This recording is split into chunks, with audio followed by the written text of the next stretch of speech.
Inilulugar dapat ang kayabangan upang hindi magdulot ng kapahamakan. Pinagpalang araw po sa lahat ng kayanggaw at kabangers. Ibabahagi ko ang kwentong alam kong medyo kaiinisan ninyo. Pero bago nyo ko husgahan, sana'y subaybayan nyo ito hanggang dulo. Isang pagsubok sa buhay namin ang dumagok na talagang nagturo sa amin na maging matino. Dahil sa ugali namin ay natuklasan namin ang isang lihim na dapat ay hindi na namin nalaman. Ang karanasan na ito ang siyang tumuklas din ng panibago naming personalidad. Ngunit hindi ko rin may kakaila na dahil din dito ay muntikan na kaming mawala sa mundo. Kilalanin niyo na lang ako bilang Kevin. Kabanong, mga kabangers at mga kayanggaw. Ito ang aking kwento. Bago nga pala magsimula ang ating kwento, sana'y mapindot nyo muna ang subscribe button at ang notification bell para lagi kayong nanonotify pag may bago tayong mga kwento. At huwag nyo rin kalilimutan mag-like at comment. Napakalaking tulong po ito sa ating channel para mas makapagatid pa kami sa inyo ng mga magaganda at mga nakakapangilabot na mga kwento. At ngayon, sa ating pagpapatuloy. Diyos ko, kahit na kailan, wala talagang pakisama sa lugar ang magtsuhin na ito. Parang makikipwesto lang saglit eh.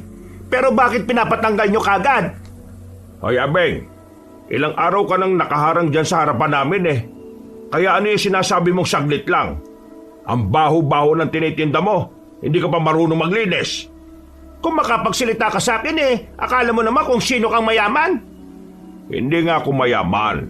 Ang mahalaga, mas mahirap ka pa sa akin. Kaya pwede ba, tumigil ka na nga sa kakatinda mo ng tahong sa harapan namin? Itatawag ko na yung mga balde-balde mo dyan eh. Bakit kasi hindi ka na lang doon sa harapan nyo magtinda? May bahay din naman kayo ah. Patawa-tawa ka pa. Ang yabang mo rin eh. Porque medyo nakakaluwag kayo sa buhay, ganyan na kayo sa mga taong lumalaban ng patas. Aling Abeng, may karapatan kaming palayasin ka sa harapan namin kasi harap namin yan eh. Ang mabuti pa, dalhin nyo na yung tinitinda ninyo. Kasi medyo nangangamoy ni. Pati ho kayo. Grabe ka naman. Huwag kang ganyan sa matatanda, Kevin. Matuto kang gumalang. Ay sige po, igagalang ko na po ang mabahong tendera ng tahong. Sige lang, tumawa-tawa lang kayo sa kayabangan nyo. Kakarmahin din kayo pagdating ng araw. Kailan darating ang araw? Bukas ng umaga, pagsikat ng araw? Oh tiyo, piloso po ka naman eh. Gumalang ka rin sa kasing edad mo. Ay, uso pala yon. Oo naman. Bago umalis si Aling Abeng ay tiningnan niya muna kami ng masama. Isang tingin na kung nakakamatay lamang yon ay baka paglalamayan na kami. Natatawa na lang kami ng tiyuhin ko. Gustong-gusto talaga namin na pinagtitripa ng matandang babae na yon. Ganun kasama ang ugali namin noong mga sandaling yon, Kabanong. Pero wala naman kaming pakialam. Ang mahalaga naman sa amin noon ay nakakapamuhay kami ng maayos. Iyayabang ko na rin lang, medyo may kaya kami sa buhay. Nakikitira ako noon sa tiyo ko na medyo maraming pera. May pautang siya at meron ding pwesto sa palengke. Nagbebenta ng isda at karne. Kilala rin si tiyo sa barangay namin dahil isa siya sa mga galanting tao. Pero isa rin siya sa pinakamayabang at kasama na ako ron. Busy talaga matandang lalaki yun ah. Pinabalik-balik tayo eh, hindi naman makapagbayad. Ganun talaga kapag mga hampas lupa. Ang lalakas ng loob magsiutang pero wala namang ibabayad. Kung hindi lang ako nawa sa mukhang unggoy na matanda na yon, baka hindi ko na pinahiram ng pera yun eh. Sino namang susunod natin na sisingilin? Si Benjamin. Benjamin? Yan ba yung nanghiram ng pera sa iyo para ipadala sa kapatid niyang nasa Maynila? Yung hindi pa rin nakakabayad kahit 5 duling hanggang ngayon? Oo, siya nga. Walang yadin yung isang yun eh. Tamo, kapag wala pa siyang maibigay ngayon, mababangasan ko na ang mukha nun eh. Ako nang bahalang umisa doon. Matagal-tagal na rin walang nasusuntok tong kamao ko eh.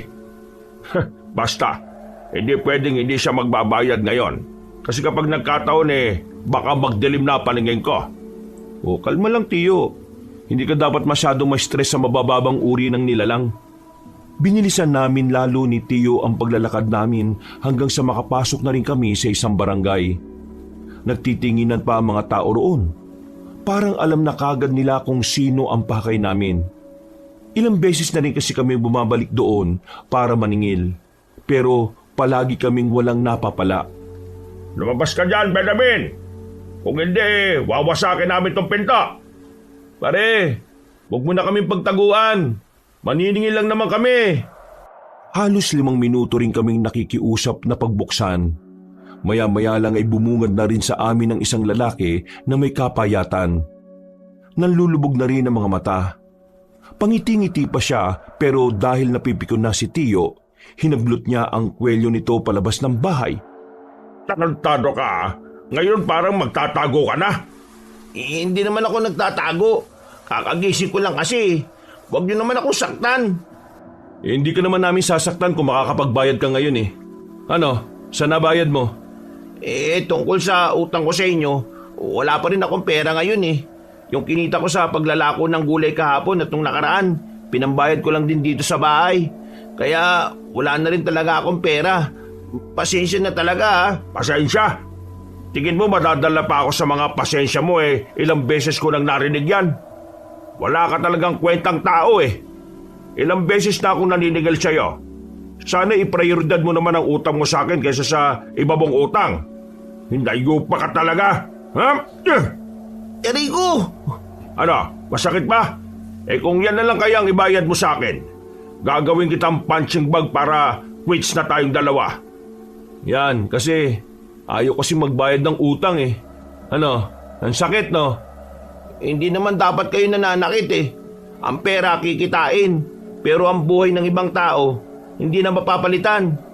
Paano kung may mangyaring masama sa ulo ko sa suntok mo ha, Manggardo? Di mas maganda nga yun eh. Para mabawasan na rin ang mga kagaya mong walang silbi. Para kang insekto eh. Nakikisip-sip ka sa dugo ng iba pero hindi mo naman kayang palitan. Ano? Kailan ka magbabayad? Bigyan niyo pa sana ako ng 1 buwan. Magbabayad ako pag nabuo. 1 buwan? Nagpapatawa ka bang siraulo ka? Higit 1 buwan na ang binigay ko sa'yo, pero wala pa rin ako nakukuha sa'yo. Alam mo pre, abuso ka na eh. Kapag ikaw nasuntok ulit, kasalanan mo na yun ha. 1 linggo, Benjamin. 1 linggo. Kapag wala ka pa rin naibayad sa akin, ihanda mo na sarili mo. Hindi ko pa kaya ng 1 linggo, Manggardo. Alam niyo naman pong nagtitinda lang ako ng gulay eh. Malit lang po ang kitaan. Malit lang ang kitaan pero nagawa mong bayaran yung upa sa bahay na yan. Sinong niloloko mo, ha? Totoo naman po kasing. Kulit mo talaga pre. Huwag ka nang umangal. Maswerte ka na nga kasi yung iba pinabubugbog na lang ni Tiyo eh. Pero ikaw, may 1 linggo ka pa. Biglang hinawakan ulit ni Tiyo Gardo ang kwelyo ni Benjamin at malakas na sinandal sa dingding. Wala na kami pakialam noon kung may iba pang nakakakita sa nangyayari. 1 linggo lang, Benjamin, ha? Kapag wala ka pang naibayad, baka makita na kayo ni San Pedro. Malakas na itinulak ni Tiyo si Benjamin at bumalandra pa ito sa harapan. Nakayuko lang siya at hindi makatingin na maayos.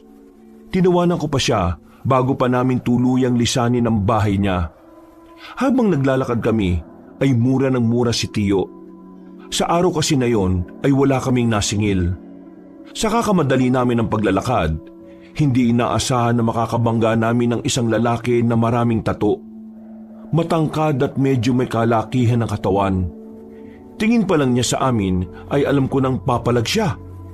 Di ba kayo tumitingin sa dinaraanan nyo? Kaya di nyo ako nakita? Kung tumitingin ka lang din naman hindi ka rin naman namin mababangga. Ba't sinasabi mong kasalanan ko? Ikaw ang nagsabi niyan. Teka, hindi kayo taga rito, no? Ano naman? Nabili mo ba ang barangay na ito? Malamang, hindi nyo ako kilala. Artista ka ba para kilalanin namin? Sayang lang ang oras eh. Mukhang papalag kayo no? Bakit? Tingin mo natatakot kami sa tattoo mo? Baka hindi mo na itatanong. Meron akong binaldado dati at pinagbububura ko yung tattoo niya gamit ang suntok ko. Talaga ba? Kailan yan? Yung hindi ka ba matanda? Abat, tarantado to Oo, bikon si tanda Gunang patulan yan, Tiyo. Mukha naman patapon na ang buhay ng isang yan eh. Itatapon nyo rin ang buhay nyo sa susunod na magkakasalubong tayo at ganito ang ugali nyo. Kaya kung ako sa inyo, magpakatino na kayo sakaling magkita tayo ulit. Kasi kung hindi, baka sa hukay ang bagsak ninyo. Nakakatawa ka namang magbanta. Para kang bata na sabik bumawi kasi nasuntok sa mukha O siya, alis na kami. Ayokong sayangin ang oras ko sa isang taong mukhang walang magandang plano sa buhay. At parang wala namang mararating kundi kabulukan. Hindi na nakapagsalita pa ang lalaki. Nakatingin lang siya sa amin ng seryoso habang papalayo na kami. Tinawanan ko lang din siya bago kami tuluyang makalabas ng barangay. Pag-uwi namin, hindi masyadong kumikibo si Tiyo. Kapag masama ang araw niya, hinahayaan ko lang din siya talaga na manahimik. Kaya naman, lumabas na muna ako ng bahay namin para makapagpalamig. Habang naglalakad nakita ko si Mina sa bakuran nila. Ang babaeng kababata ko at bukod tanging kinakausap ko sa mga babae sa barangay namin. Siya lang naman kasi ang maganda. Hindi kasi ako nakikipag-usap sa mga pangit. Mina! Oh, napadaan ka? Naglalakad-lakad lang talaga ako. Buti nakita kita. Bakit? Miss mo na kaagad ako? Mismisin mo mukha mo. Sus, kunwari ka pa. Alam ko naman na gwapong-gwapo ka sa akin. Alam mo, kahit na kailan ang yabang-yabang mo. Kaya ang daming naiinis sa'yo Pati sa tiyuhin mo. Ha? Ang daming naiinis? Bakit naman? Kasalanan ko ba na gwapo ako at mapera? Sana man lang kasi matuto kang maging mapagkumbaba. Nakakainis kaya yung mayabang ka? Hindi ako mayabang. Nagsasabi lang naman ako ng katotohanan, Mina. Teka, maiba tayo. Pwede ka ba sa linggo? Hindi. Marami akong gagawin. Ano ba yan? Palagi ka namang hindi pwede. Marami nga akong gagawin Hindi naman ako kagaya mo na laging maraming oras. Hindi ka man lang ba magtatanong kung bakit ko gustong hingin ang linggo mo? Hindi. Hindi naman ako interesado Bakit ka ba ganyan sa akin? Mabait naman ako sa iyo Mabait? Ang yabang-yabang mo nga Hindi na ikaw yung dating Kevin na nakilala ko. Akala mo ba hindi ko nalaman yung ginawa nyo kay Aling Abing? Nakita ko si Aling Abing kanina sa kanto. Umiiyak dahil sa ginawa ninyo. Ikaw, wala ka bang nanay? Di ba may nanay ka pa na nasa ibang bansa? Isipin mo nga na yung ginawa ninyo kay Aling Abing kapag ginawa sa nanay mo, ayos lang ba yun sa'yo? Wala ka na rin galang Nahawa ka na sa kasamaan ng ugali ng tiyo mo. Mina, ganito kasi yun. Si Aling Abing, ilang beses na siyang sinabihan na huwag tumambay sa harapan namin kasi bumabaho. Pero anong ginagawa niya? Wala. Ayaw niya kaming pakinggan. Hindi naman niya nililinisan kapag umaalis siya. Kahit pa, hindi dapat ganun ang trato niyo sa kanya. Kausapin niyo siya na maayos. Hindi naman basura si Aling Abing Tao siya na marunong makaramdam. Oo na. Sige na, mali na ako. Ano, okay na ba? Kahit naman kailan hindi ka naman tumatanggap ng pagkakamali Kaya baliwala rin yung sinasabi mo. Umalis ka na nga. Ang dami ko pang gagawin Oh, gabi na. May ginagawa ka pa rin? Katulong ka ba sa inyo? Bakit parang ikaw na lang lagi ang gumagawa ng mga... Kasi, hindi naman ako kagaya mo na maraming pera kaya iniuutos na lang sa iba ang mga gawain. O sige na, alis na. Nakakaabala ka sa akin Wala na akong nagawa nun Kabanong kundi ang lumabas na lang ng bakuran nila. Kakamot-kamot na lang ako sa ulo. Hindi ko kasi nakala na gaganunin niya ako. Nag-iba ang pakikitungo niya sa akin. At noong mga sandaling yon, hindi ko pa rin alam kung bakit. Para kasi sa akin, walang mali sa ginagawa namin ni Tiyo. Para sa amin, tama lang na pinaalis namin sa harapan si Aling Abing. Makalipas ang ilang araw, hindi na rin ako pinapansin ni Mina. Kahit na anong gawin ko, para na lang akong hangin sa kanya. Medyo nababanas na ako noon kaya hinayaan ko na lang din siya sa buhay niya. Hindi ko na lang din siya kinausap at hindi ko tinanggap ang mga sinasabi niya. Nandito na naman tayo. Mukhang may stress ka na naman yan, Tiyo. Subukan niya lang na hindi magbayad ngayong gabi. Malilinti ka na talaga siya sa akin. Oo, kalma lang, Tiyo. Baka mamaya mapatay mo pa yung lokong yun. Mas maganda nga yun para mabawasan ang mga salot. Ilang minutong lakad lang, nakarating na rin kami sa bahay ni Benjamin. Saktong naabutan namin siya na abala sa paglalaba. Hindi na kami nagpaalam. Pumasok agad kami sa loob ng bakuran. Agad din naman siyang napatayo at sandaling tinigil ang ginagawa niya. Nakalipas na ang 1 linggo. Nasaan ang bayad mo? Sandali lang po. Ano sandali? Paghihintayin mo na naman ako? May siraulo ko ba talaga? Kukunin ko lang po. Magbabayad po ako. Siguraduhin mo lang na kukunin mo Kapag tumakas ka, nako, babay ka na talaga sa mundo. Sandaling pumasok sa loob ng bahay si Benjamin. Ilang minuto lang ay lumabas din naman siya kaagad. Binigay niya ang pera kay Tiyo. Pero sumalubong agad ang kilay ng tiyuhin ko.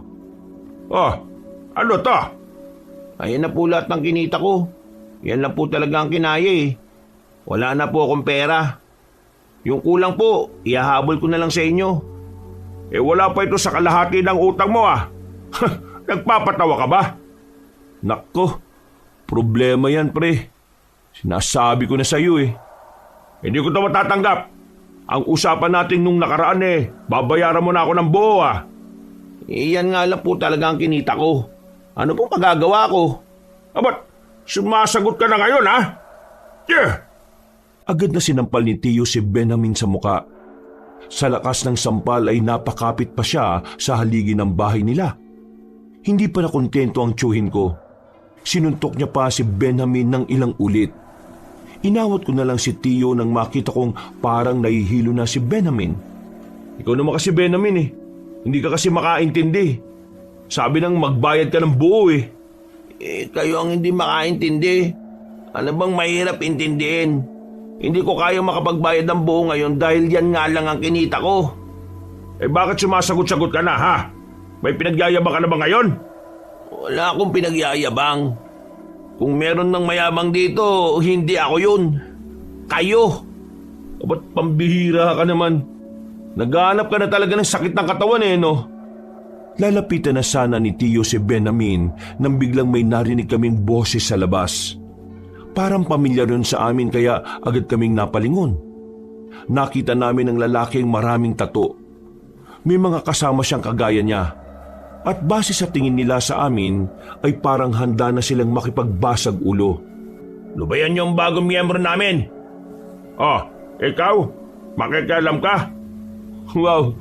Kaya pala umaangas si Benjamin kasi sumali yata sa mga mokong na ito Natong, ayan sila. Yung lagi nagmamaltrato sa akin tuwing maniningil. Tumigil ka nga. Hindi ka kasi lumalamang kaya ka ginaganyan ng mga siraulong yan ikaw, baka burahin ko yung tattoo mo. Huwag kang makisali rito. Unang-una sa patakaran, ang problema ng isa ay problema ng lahat. Kaya hindi namin hahayaan na ginaganyan niyo ang miyembro namin. Nakita na lang namin na naglabas na ng mga 2x2 at tubo ang mga kalalakihan. Nang iinsulto ang kanilang mga tingin. At sa mga sandaling yun, parang unang beses kong nakaramdam ng kaba. Nawala ang angas namin ni Tiyo. Alam namin na wala kaming binatbat sa mga hawak nila. Kaya naman, bago pa man mangyari ang masama sa amin, nakaisip na ako ng paraan. Sino yan nasa likod nyo? Sino? Nang tumingin sila sa likuran, ay sinamantala na rin namin ni Tiyo ang pagkakataon. Tumakbo kami paalis. Nakalayo na kami nang malaman nilang niloko lang namin sila. Pero hinabol pa rin nila kami. Sigaw sila ng sigaw na papatayin nila kami. Ang tanging nagagawa namin noon ay kumaripas ng takbo. Hindi kami sasantuhin ng mga basag ulo na yon. Nang makalayo na kami, ay nawala na rin sila sa likuran namin. Ang problema nga lang, hindi na namin alam kung nasaan na kami. Naligaw na kami sa kagubatan. Nasa liblib na parte na rin kami. At kahit sumigaw kami ng saklolo doon, parang walang makakarinig sa amin. Napapakamot na lamang kaming dalawa ni Tiyo sa ulo. Tiyo, mukhang sobrang layo na nito sa pinanggalingan natin ah. Paano tayo nito makakauwi? Naliligaw na yata tayo. Mas pipiliin ko ng maligaw kaysa mabugbog ng mga siraulong yon. Matatapang lang naman kasi dahil may hawak-hawak silang pamalo eh. Tiyo, kahit wala silang hawak, hindi pa rin tayo uubra dun sa mga yon. Ako lang makakapalag sa kanila eh. Aba, isa ka rin palang siraulo eh no. Ano tingin mo sa akin eh, hindi sila kayang labanan? Ang sinasabi ko lang naman, dihado tayo sa bilang. Hindi naman tayo si FPJ para kayanin sila lahat kahit dalawa lang tayo. Yung Benjamin na yon, may araw din sa akin ang mokong na yun eh. Kapag nakita ko siya sa bayan eh, ipapabugbog ko siyang animal siya. Isa ka na natin isipin yan, Tiyo. Ang isipin natin ngayon, paano tayo makakalis sa gubat na to? Kanina pa tayo naglalakad dito pero parang pabalik-balik lang tayo rito kanina eh. Iniingkanto kaya tayo? Baliktarin mo na lang yung suot mo. Ha? Totoo ba yun? Sundin mo na lang. Tatanong-tanong ka pa eh. Binaliktad ko ang suot kong damit. Sinama ko na rin pati short. Nang ituloy namin ang paglalakad, nakalagpas na rin kami sa malaking puno na kanina pa namin nakikita. Lakad lang kami ng lakad, Kabanong. Hindi na namin namalayan na nakapasok na pala kami sa malaking bakuran. Sa hindi kalayuan, meron kaming natanaw na bahay. Madilim ang bahay na yon. Kung hindi lang dahil sa liwanag ng buwan, ay hindi namin agad yon mapapansin. Lalapit na sana kami sa bahay nang meron kaming mapansin sa kanang banda ng bakuran. May mga karne na parang naiwanan ng kung sinong nagcha-chop-chop doon. Akala namin nung una, pangkaraniwang karne lang yun ng baka o baboy. Pero nang lapitan namin, dito na namin nalaman kung ano yon. Natukoy namin na karne yun ng tao. Nang makita namin ang hita at mga braso na naroon. Pusang galatiyo! Ano to? Tao to ah! Kabalas-malasan pa yata ah. Mukhang serial killer tong napuntahan natin. Umalis na tayo dito baka mamaya tayo pa gawing baboy nito. Kadiri! Aalis na sana kami sa bakuran na yon, pero bigla na lang may mga dumating. Hinila ko si Tiyo papunta sa gilid at nagtago kami. 7 tao ang dumating, kabilang na ang isang batang lalaki. Sa tono ng kanilang pananalita, para silang nanghihinayang. Tinuruan na kita kung paano humuli, hindi ba? Bakit nakatakas pa rin yung isang yon? Bakit? Hindi ka ba natututo sa mga tinuturo ko sa'yo, ha, Edong? Ginawa ko naman po ang lahat, Lolo eh. Pero sadyang marunong po talaga siyang lumaban. Kamutikan niya pa nga ako mapatay. Pero buti na lang nakagawa po ko ng paraan para hindi mangyari yun. Maniwala po kayo sa akin, Lolo. Ginawa ko po makakaya ko pero hindi pa po sapat ang kaalaman ko eh. Hindi ko tatanggapin ang dahilan mo, Edong. Saan ka natin? Walang mahina. Hindi ako papayag na ganyan ka. Eto, tandaan mo, Edong ha. Hindi ka pwedeng maging ganap na aswang kung ikaw ay isang lalampa-lampa. Naintindihan mo ba? Opo, naintindihan ko po, Lolo. Ituloy nyo na yung pagtatad ng karne. At mamaya darating ang mga bisita ko. Kung sana nakuha mo yung lalaki kanina, di sana mas marami sanang ihahanda mamayang madaling araw. Buisit ka talaga, oh. Pasensya na po talaga. Ayoko nang marinig ang pasensya mo na yan. Gusto kong bumawi ka sa susunod. Pumasok na lang sa loob ng bahay ang matandang lalaki, Kabanong. Habang kami naman ni Tiyo, nagtitindigan ng mga balihibo namin ng mga sandaling yon. Hindi kami makagalaw nung una. Mga 1 minuto kaming napako sa kinatatayuan namin dahil sa natuklasan namin. Tiyo, narinig mo ba yung sinabi ng matandang lalaki? Aswang daw. Aswang daw sila. Oo, hindi naman ako bingi.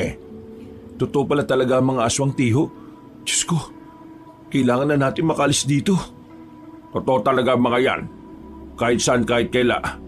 Kahit naman kailan hindi naman sila nawala. Hindi naniniwala ka pala talaga sa kanila. Kasasabi ko lang na totoo nagtatanong ka pa. Umalis na lang tayo rito at baka tayo pa yung gawin nilang bopis dito. Paalis na sana kami, Kabanong, pero meron kaming nakitang pusang itim sa daraanan namin. Nakatingin lang siya sa amin na parabang alam niyang hindi kami taga roon. Umiyaw siya ng umiyaw hanggang sa mapukaw na niya ang atensyon ng mga nasa bakuran. Nakita naming papalapit na ang batang lalaki sa amin. Wala na kaming sinayang na pagkakataon. Nilagpasan na namin ang pusa. Ang kaso nga lang, nakita na kami ng batang lalaki. Kumaripas na kami ng takbo. Pero sa pagkakataong yon, hindi na mga basag ulo ang humahabol sa amin kundi mga aswang. Nararamdaman ko ang mabibilis nilang takbo na parabang mga unggoy na lumalambitin sa mga puno. Tiyo, bilisan mo naman! Ang yabang mo porque mahaba yung hita mo. Matanda ka na kasi. Sira ulo! Sa sobrang taranta at takot namin, hindi na namin namalaya na nakalabas na pala kami ng kagubatan. Hindi na rin kami hinahabol ng mga aswang nang makita nilang nasa highway na kami. Meron na rin kasi mga dumaraan na sasakyan ng mga oras na yon. Mabuti na lang talaga at nakasakay na rin kami sa pinara naming jeep. Hingal na hingal kami ng tiyuhin ko, Kabanong, sa loob ng isang oras. Ang daming nangyari sa amin. Parang nawala ang angas at yabang namin dahil doon. Habang nasa biyahe kami, natulala na lang ako sa labas. Hindi ko lubos maisip na ang mga nilalang na gaya ng aswang ay nabubuhay pa rin pala talaga sa panahong yon. Ang bihirang buhay ka. Akalain mo yon? Maniningil lang naman tayo pero ang daming nangyari. Ano palang gagawin natin ngayon, Tiyo? May dapat ba tayong gawin? Di wala. Ang ibig kong sabihin, namukhaan na tayo ng mga aswang. Kitang-kita nila yung mukha natin eh. Paano kung sa paniningil natin bigla natin silang makasalubong? Papatay nila tayo ngayong may alam na tayo sa kanila. Huwag ka nga duwag. Ang mga aswang na yan, takot yan sa maraming tao. Tingnan mo nga kanina, hindi naman nila tayo inabol ng nasa kalsada na tayo. Kaya umayos ka ha, naduduwag ka eh. Hindi ganyan ang itinuro ko sa iyo. Kahit na anong mangyari, dapat na meron ka pa rin yabang sa katawan. Kapag meron kang yabang, walang magtatangkang malakit sa iyo. Hindi naman ako naduduwag, Tiyo. Iniisip ko lang yung kapakanan natin. Nakita mo naman, di ba? Kumakain sila ng karne ng tao. Tiyo, ano kaya kung isumbong natin sila sa mga pulis? Nabubuang ka na ba? Gusto mong mapagtawanan? Hindi maniniwala mga yun sa mga aswang. At saka, masisira ang pangalan ko kapag ginawa natin yan. Iisipin pa ng mga kakilala kong pulis nasisiraan na ako ng ulo. Sa barangay kaya? Mas lalo naman ang barangay natin. Diyos ko ka. Wala silang pakialam doon kasi hindi naman yun dito. Huwag ka na nga mabahala. Malayo naman yun dito kaya hindi nila tayo matutunton. Napabuntong hininga na lang ako, Kabanong, at sumandal sa dingding. Kahit na alam ko namang malayo sa amin ang kinaroroonan ng mga aswang, hindi ko pa rin talaga makuhang maging kampante.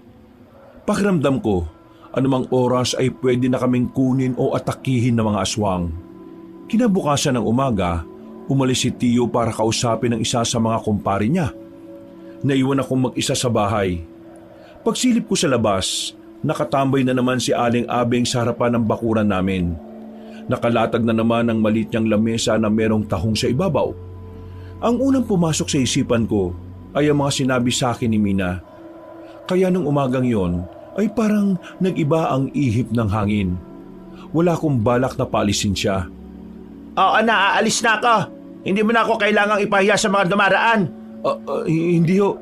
Hindi naman kita pinapaalis eh. Sus! Kunwari ka pa. Aalis na ako. Gusto ko lang pong malaman bakit gustong-gusto nyo rito sa harapan namin. Nasa bungad kasi ito. Mas maraming taong dumaraan kaysa dun sa lugar ko. Kung nababahuan na kayo sa lansa aalis na ako. At lilinisin ko na lang ang mga patak. Hindi nga kita pinapaalis. Sige lang, magtinda ka dyan kung gusto mo. Basta lilinisin nyo lang yan pagkatapos ha. Haba, nilalagnat ka ba? Sinong anghel ang nakasapi sa iyo ngayon at bakit parang wala akong nararamdaman na kasamaan sa katauhan mo ngayon? Grabe naman to. Sabihin na lang natin na may nakapagsabi sa akin na hindi naman masama minsan na hayaan ng ibang tao na lumaban ng patas. Kinakabahan ako sa pagiging mabait mo Pakiramdam ko sa susunod na araw may gagawin kang hindi maganda. Wala. Hindi naman ako masamang tao Mayabang lang ako. Pero kahit kailan, hindi naman ako nanakit. Meron lang akong gustong itanong sa inyo, Aling Bebang. Sana sagutin mo ng matino. Dahil mabait ka sa akin ngayon. Sige, ano bang itatanong mo sa akin? Naniniwala ba kayong may mga aswang dito sa probinsya natin? Nakita ko ang pagbabago ng reaksyon ng mukha ni Aling Abeng Kabanong nang marinig niya ang sinabi ko. Tumingin-tingin siya sa paligid. Parang sinisiguro niyang walang makakarinig sa pinag-uusapan namin. Dahil sa ikinilos niya, ay nakaramdam ako ng kaba. Namawis bigla ang palad ko. Bakit to, Aling Abeng? Hindi mo dapat binabanggit ang aswang ng basta-basta. Mapapahamak ka. Ibig sabihin, Oo, naniniwala ako. Hindi lang basta naniniwala. Meron din akong nalalaman. meron ka rin nalalaman? Ano ho yun? Sandali. Bakit pa bigla ka na lang nagtanong sa akin ng tungkol sa aswang? Huwag mong sabihin nakita mo rin sila. Huwag na lang ho kayo maingay. Pero oo, nakita ko sila. Kaming dalawa ni Tiyo. Nakita namin sila sa gubat. May kinakarni nga silang tao Hinabol nila kami pero buti na lang at meron kaming lakas ng loob para tumakbo. Nakita ba nila ang mga mukha ninyo? Oo nakita nila. Nako, magtago na kayo. Hindi naligtas ang buhay ninyo. Hindi na kami ligtas? Bakit? Lahat ng taong nakakakita sa kanila ay dinudukot nila. Hindi nila gustong alam ng mga tao na totoong nabubuhay pa sila. Malakas ang kutob ko na nagtatago sila dahil meron silang binabalak na kasamaan. Mukhang ang dami niyong alam Pwede bang sabihin ninyo? Hindi na tamang pinag-uusapan natin ito sa labas. O sige na, aalis na ako. Mamaya lilinisin ko na lang ang mga tulo ng tubig dito sa harapan ninyo. Sige na. Teka lang, sandali. Hindi na ako nilingon ni Aling Abeng. Diretso lang siya sa paglalakad. Sinubukan ko siyang habulin, pero mabilis siyang naglakad kaya hinayaan ko na lang. Bakit kaya takot na takot yun? Hoy, ano na naman ginawa mo kay Aling Abeng? Pinalayas mo na naman ba siya sa pwesto niya? Ilang araw mo akong hindi pinansin tapos pagbibintangan mo lang ako. Malamang gawain mo yun Wala akong sinabing masama sa kanya. Siya ang kusang umalis. Meron lang kaming pinag-usapan. Sus, dahilan. Kulit mo. Wala nga akong sinabing masama sa kanya. Nag-usap lang naman kami tungkol sa aswang Tungkol sa ano? Wala. Sabi ko, maganda ka, bingi ka nga lang. Hindi ko na hinintay pang makapagsalita siya. Inalisan ko na kaagad siya at bumalik na lang ako sa bahay. Buong maghapon na naglaro sa isipan ko ang mga sinabi ni Aling Abeng. Kaya nang bandang 5:00 na ng hapon, naisipan ko siyang puntahan sa kanila. Ang kaso nga lang, sabi ng mga kamag-anak niya ay umalis daw nung tanghali si Aling Abeng.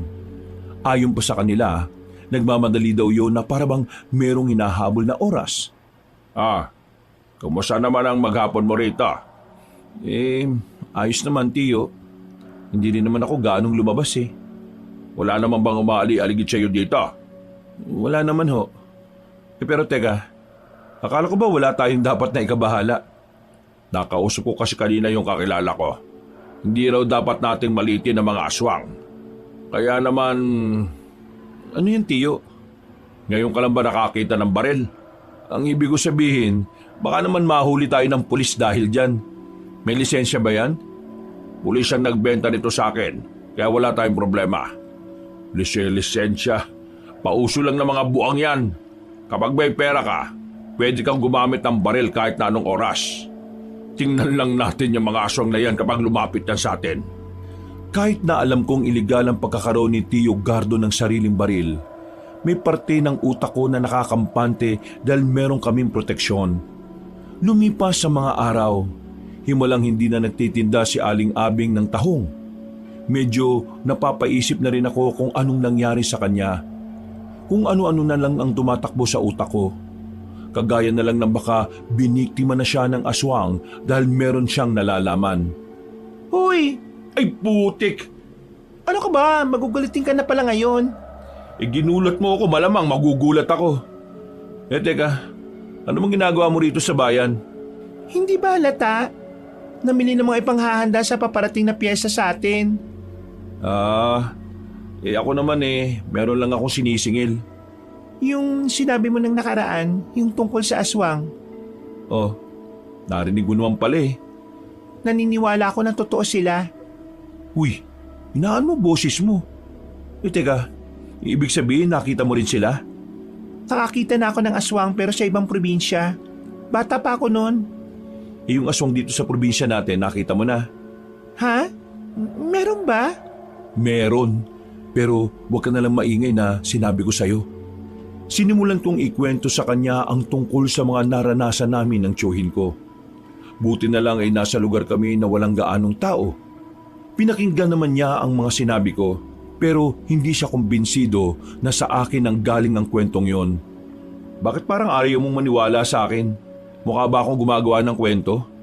Hindi naman hindi ako naniniwala sa kwento mo. Nagdududa lang ako na ikaw yung nagkwento sa akin yan. Ikaw na mayabang na walang ibang pinaniniwalaan kundi ang salita ng tiyuhin.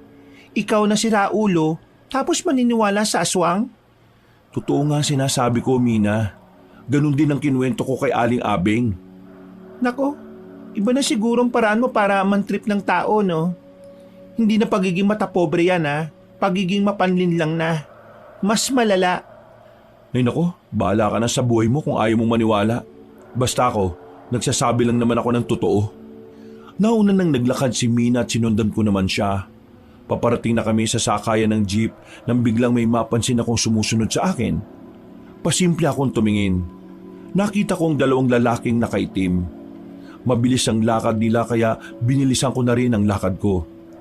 Hinila ko na rin si Mina para maisabay ko siya sa pag-alis.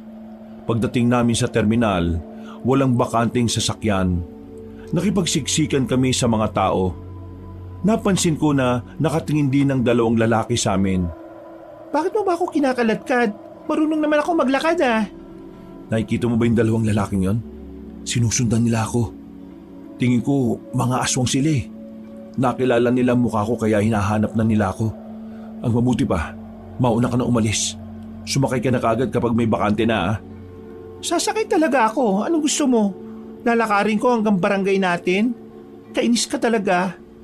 Medyo nainis ako kay Mina noong mga sandaling yon dahil parang wala lang sa kanya ang sinabi ko. Hindi ko na lang yun inintindi. Nang dumating ang bagong jeep, ay tinulak ko na siya papasok sa loob. Hindi ako pwedeng umuwi habang may sumusunod sa akin dahil baka matuntun nila kung saan ako nakatira. Pag-alis ng jeep, sinamantala ko ang pagkakataon na marami pa ring tao sa terminal. Palima kong umalis doon. Akala ko noon ay matatakasan ko na ang mga humahabol sa akin, pero nagkamali ako. Pagpasok ko sa isang iskinita, hinarang ako ng dalawang lalaki. Babalik sana ako pero dumating naman ang batang lalaki. Kung makatingin siya sa akin ay parang mas matanda siya kaysa sa akin. Isang malaking pagkakamali ang magkaroon ng kaalaman tungkol sa amin, kuya. Hindi nyo na dapat inalam pa ang isang madilim na lihim. Ha? Anong sinasabi mo dyan? Hindi ko alam ang sinasabi mo, no? Padaanin niyo nga ako. Isang patakaran. Kung sino makakatuklas ng aming tirahan, kailangang iligpit. Patayin, kunin ang katawan at gawing pagkain sa hapunan.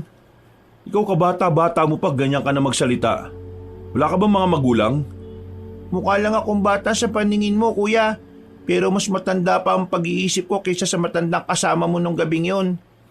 Sige, subukan mo lumapit. Masasapo kita kahit na bata ka. Hindi mo na mapipigilan ang pamamaala mo dito sa mundo, kuya. Ianda mo ng sarili mo. Kasi, Biglang nataranta ang mga aswang dahil sa magkakasunod na putok ng baril. Nagpulasa ng mga yon. Agad na rin silang umalis nang dumating naman ang grupo ng kalalakihan. Pagtingin ko sa kanila ay nakilala ko ang dalawa roon. Si Benjamin at ang lalaking maraming tattoo sa katawan. Kayo? Oo, kami nga. Bakit? Papalag ka ba? Teka sandali. Pag-usapan muna natin to. bakit parang maamong tuba ka ngayon, ha, Kevin?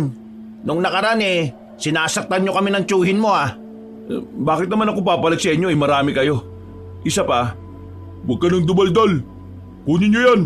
Tuturuan natin yan ng leksyon dahil sa ginawa niya kay Benjamin. Pero, paano yung aswang, boss? Hindi na natin maabutan ng mga yun. Pero siguradong patay naman na yung isa ron. Dahil tinamaan ko ng maraming bala. Uy! Saan niyo ko dadalhin? Kidnapping to ah! Huwag ka na maingay kung gusto mo pang makarating ng buhay sa pupuntahan natin. Anong gagawin niyo sa akin? Uy! Benjamin! Pigilan mo nga sila! Hindi ako pwedeng makialam sa desisyon ni boss. Paparusahan ka lang naman eh. Hindi ka naman papatayin. Ha? Paparusahan? Lang? Alam mo naman kung anong pagpaparusang gagawin nila eh. Sabi nung manahimik eh. Nawalan ako ng malay nang maramdaman kong may pinalo silang matigas na bagay sa bato ko. Nang magising ako, ay nakatali na ako sa upuan. Nasa loob na ako ng tinuturing nilang hideout. Nakapalibot sila sa akin at parabang handa na nila akong bugbugin at pahirapan. Kabadong-kabado ako noon ng mga sandaling yon. Kahit hindi ako pala simba, bigla akong natutong magdasal. Parang awa niyo na. Huwag niyo akong papatayin. Sinong nagsabi na papatayin ka namin? Mabubuhay ka. Pero siyempre, mararanasan mo munang maghirap. Benjamin, alam kong hindi ka kagaya nila. Matitis mo bang makita ang gagawin nila sa akin? Matagal na panahon na ako nagtitimpi sa mga taong nangaambuso sa akin. Matagal na panahon na ako naging mabuting tao sa lahat. Kahit sa mga taong hindi ako ginagalang. Kaya ngayon, yung konsyensya na meron dapat ako ngayon, matagal na akong tinakasan. Mukhang masarap tong kadena na ilatay sa katawan mo eh no? Pero hindi natin malalaman kung masarap nga ba kung hindi natin susubukan. Ano? Handa ka na ba, boy? Teka, sandali. Yung mga aswang. Ha? Alam nyo rin yung tungkol sa mga aswang. Hinahanap nyo ba sila? Bakit nyo sila tinutugis? Nagkatinginan sila dahil sa sinabi ko. Nagtataka at parang bigla silang naging interesado sa nalalaman ko. Kaya naman, ibinaba na muna ng lalaking si Atong ang hawak-hawak niyang kadena. Umupo siya sa harapan ko at tumingin na masama sa akin. Bakit? Anong nalalaman mo sa mga lintik na nilalang na yon? Kung pakakawalan niyo ako dito, ituturo ko kung nasaan sila nagkukuta. Basta, huwag niyo lang ako saktan at pakawalan niyo na ako dito. Anong tingin mo sa akin, tanga? Paano nga ako makakasiguro kung totoong alam mo nga kung nasaan sila? Lumang style na yan, boy! Style mo, bulok! Kung talaga nagdududa kayo, sasamahan ko pa kayo papunta sa lugar nila. Sasamahan mo kami? Sigurado ka ba talaga sa sinasabi mo? Kung yun ang tanging paraan para maniwala kayo, di sige. Paano mo nalaman ang kuta nila? Ha? Paano? Nung gabing tinakbuhan namin kayo, napadpad kami sa gubat. Kakatakbo namin. Hindi na namin namalayan na nakarating na kami sa isang malawak na bakuran. At sa bakuran na yon, naroon ang mga aswang. Hinabol nga nila kami nang malaman nilang naroon kami. Mabuti na lang kahit papano, swerte kami ni Tiyo. Nakatakas kami at nakarating kami ng kalsada. Tapos, nakasakay na kami pa uwi. Kayo, bakit nyo sila hinahanap? Anong nagawa nila sa inyo? Ituturo mo sa amin kung nasan sila. Sasamahan mo kami. Kapag sinubukan mong gumawa ng kahit anong kalokohan, todas ka! Pansamantala nila akong pinakawalan ka, Banong. Pero nasa loob pa rin ako ng hideout nila. Nakabantay sa akin si Benjamin. Habang abala ang iba sa labas, sinamantala ko ang pagkakataon para malaman ang dahilan kung bakit tinutugis nila ang mga aswang. Benjamin, dun sa mga nangyari, pasensya na. Alam ko, mali yung ganun eh. Pero ginawa pa rin namin. Nakilala ko si Mang Gardo noon kasi naging isa ako sa trabador niya. Noon pa man, alam ko nang ganun ang ugali niya. Pero ikaw, alam kong naimpluwensyahan ka lang ng kayabangan ng tiyuhin mo eh. Sana lang magbago ka na. Kasi kung hindi, magiging kagaya ka ng tiyuhin mo.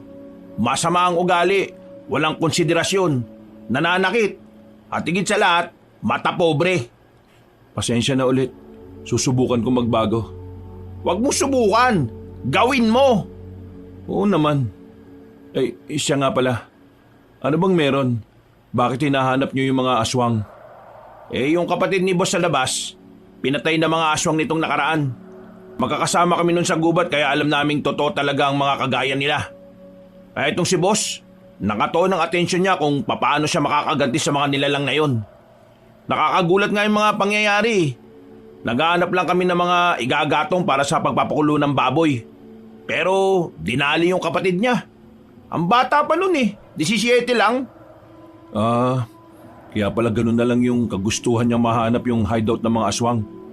Pero alam mo ba talaga kung nasaan ang mga aswang? O baka sinabi mo lang yun para hindi ka pahirapan? Totoo, alam ko yung hideout ng mga aswang. Ituturo ko sa inyo ngayon din. Siguraduhin mo lang Ayaw na ayaw ng pinuno namin na ginagago siya. Maya-maya pa, bumalik si Atong. Isinama na nila ako palabas ng lungga. May mga dala ng baril ang karamihan sa kanila. Kahit na alam kong delikado, wala akong pagdadalawang isip na samahan sila sa kung saan man ang mga aswang. Yun na lang din kasi ang natitirang paraan para hindi nila ako saktan. Sinimulan namin ang paglalakad sa gubat. Natandaan ko ang mga nadaanan namin ni Tiyo. Lalong-lalo na ang malaking puno. Sa halos 1 oras sa paglalakad, nasa kalagitnaan pa lang kami ng kagubatan. Hoy, boy! Malayo pa ba? O baka naman niloloko mo lang ako Tingin mo talaga kung lolokohin ko kayo, isasama pa ako rito. Pwede naman akong tumakbo na lang kanina pero hindi ko ginawa. Hindi mo ginawa kasi mamamatay ka sa bala ng baril. Basta manahimik na muna kayo. Maya-maya lang may tuturo ko na rin sa inyo. Siguraduhin mo lang, boy. Hindi ako magdadalawang isip na ibaong ka sa lupa kapag nalaman kong pinagkiltripan mo lang kami. Binilisan na lang namin ang paglalakad. Makalipas lang ang 10 minuto, natanaw na rin namin ng malawak na bakuran. May ilaw din sa bahay na naroon kaya malakas ang hinala ko na naroon lahat ng aswang. Diyan mismo yung bakuran na yan. Nakita namin yung mga aswang. At dito mismo sa kinatatayuan namin nagtago kami. Pero nakita kami ng bata. Kung nakikita nyo naman yung bandang yon, diyan nila tinatatad lahat ng karne ng tao na nakukuha nila. Sa madaling sabi, kinakatay nila ang mga tao para gawin nilang pagkain. Sige, tara na. Teka sandali, huwag kayong padalos-dalos. Alamin nyo muna kung kakayanin nyo sila. Hindi basta-basta ang mga aswang, huwag nyo silang mamaliitin. Kung natatakot ka, huwag ka nang sumama. Umuwi ka na at magsumbong ka sa mama mo. Mayabang ka, di ba? Bakit parang duwag na duwag ka ngayon? Oo na, mayabang na ako. Maangas na ako maangas. Pero ibang usapan kasi kapag may sangkot na aswang. Ang mga nilalang nakagaya nila, hindi mo sila pwedeng angasan na lang ng basta. Dami mo pang sinasabi. Mga kasama, tara. Ngayong gabi, igaganti natin ang kapatid ko. Wala tayong ititirang kahit na isang aswang. Hindi sila nagpapigil sa akin. Nanatili lang ako sa kinatatayuan ko. Hinayaan ko silang lumapit sa bahay. Nakakaramdam ako ng kaba para sa kanila. Kahit na hindi ko naman talaga sila mga kaibigan, may parte ng pagkatao ko na nababahala para sa kanilang kaligtasan. Lumapit sila sa bahay. Nang may lumabas mula roon, agad na umalingaw-ngaw ang putukan ng baril. Bulagta ang isang aswang. Nabulabog naman ang iba. Kanya-kanyang lumabas sa bahay. Hindi ko na napigilan ng sarili ko na hindi lumapit. Gumilid ako sa bayabasan. Mas malapitan kong natutunghayan ang mga nangyayari. Pagbabayaran yung ginawa niyo sa kapatid ko! Uubusin namin kayo! Pinagbababaril nila ulit ang mga aswang. Isa-isang bumagsak ang mga yun sa lupa. Pero wala roon ang batang aswang na nakausap ko. Bagay na nagdulot sa akin ng takot at kilabot. Boss, patay na silang lahat. Wala na, patay na. Yung batang aswang, kasama ba sa mga napatay natin? Wala boss di namin siya nakita. Sige, libutin ang area na to. Siguradong nandito lang yan. Hinanap nila ang bata pero hindi nila yon nakita. Palagay ko, nakaramdam ang batang aswang na darating kami. Pero hindi pa rin nawala ng pag-asa si Atong na muling babalik ang batang yon. Lumapit sila sa akin at sinamahan ako sa pagtatago. Halos 1 oras din kaming nagsiksikan sa malamok at masikip na bayabasan.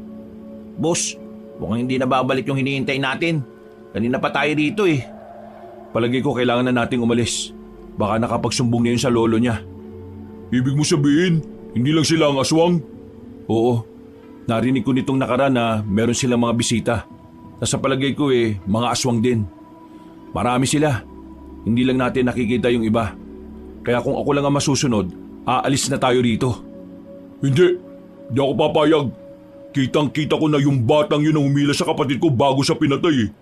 Kaya humanda sa akin yung aswang na yun. Boss, ayan na siya. Nakita namin na nilapitan ng batang aswang ang mga kasamahan nitong nakabulagta sa labas ng bahay nila. Naririnig namin ang angil ng bata na tila galit na galit. Si Atong naman, palihim niyang itinutok ang baril kung nasaan ang batang aswang. Pagharap ng bata sa amin, agad na kinalabit ni Atong ang gatilyo. Bagsak agad ang batang aswang nang tama nito sa balikat. Mabilis kaming lumabas sa lungga namin at saka pinalibutan ng bata. Kayo pala ang may kagagawan ng lahat ng ito. Akala nyo ba'y makakatakas kayo sa ginawa nyo? Hindi! Hahanapin kayo ni Lolo Paeng. Ituro mo na lang sa akin kung nasaan yung matandang paing na yan. Para naman matuwa ako sa'yo. Hindi ko na kailangan pang ituro kasi siya na mismo ang hahanap sa inyo. Sige, ayaw mo ha. Pagtutok ni Atong ng baril ay agad na akong tumalikod. Isang putok ang narinig ko na siyang nagpatahimik sa batang aswang. Napabuntong hininga na lang ako. Kahit na aswang yon, bata pa rin ang tingin ko sa kanya. Kaya hindi ko alam kung tama lang ba na tinapos ni Atong ang buhay niya. Boss, hindi kaya mali na pinatay mo yung bata? Masyado ka pa talagang bagito, Benamin. Hindi tao ang batang yan. Nagdudulot yan ng kapamakan sa mga tao. Kaya nararapat lang na iligpit siya. Wala na tayong kailangan dito. Tara, malis na tayo. Nauna nang naglakad si Atong na parabang walang nangyari. Sinundan na lang namin siya at madaling nilisan ng lugar. Nakabalik naman kami sa hideout nila. At gaya ng napag-usapan, hindi na nila ako sinaktan. Matapos kong makahingi ng paumanhin kay Benjamin ay bumiyahe na rin ako pauwi sa amin. Bakit ngayon ka lang? Anong oras na? Tiyo, yung mga aswang. Bakit? Sinundan ka na naman ba? Hindi. Pinuntahan namin yung mga aswang kanina. Abay, siraulo ka na ba talaga? Bakit mo ginawa yon? Teka, sino kasama mo?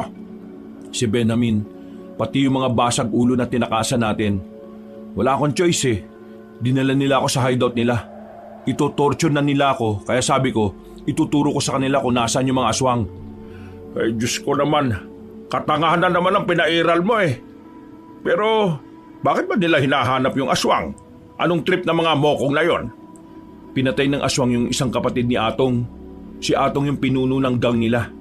O tapos ngayon, inubos nila yung mga aswang at kasama ka sa paglaga sa kanila. Nanood lang ako, Tiyo. Pero ikaw ang nagturo. Alam mo, kapag nalaman ng ibang aswang ang nangyari sa mga kasamahan nila, ikaw at ako lang ang babalikan ng mga yon. Kasi tayo lang naman ang nakita nila eh. Pero patay na silang lahat eh.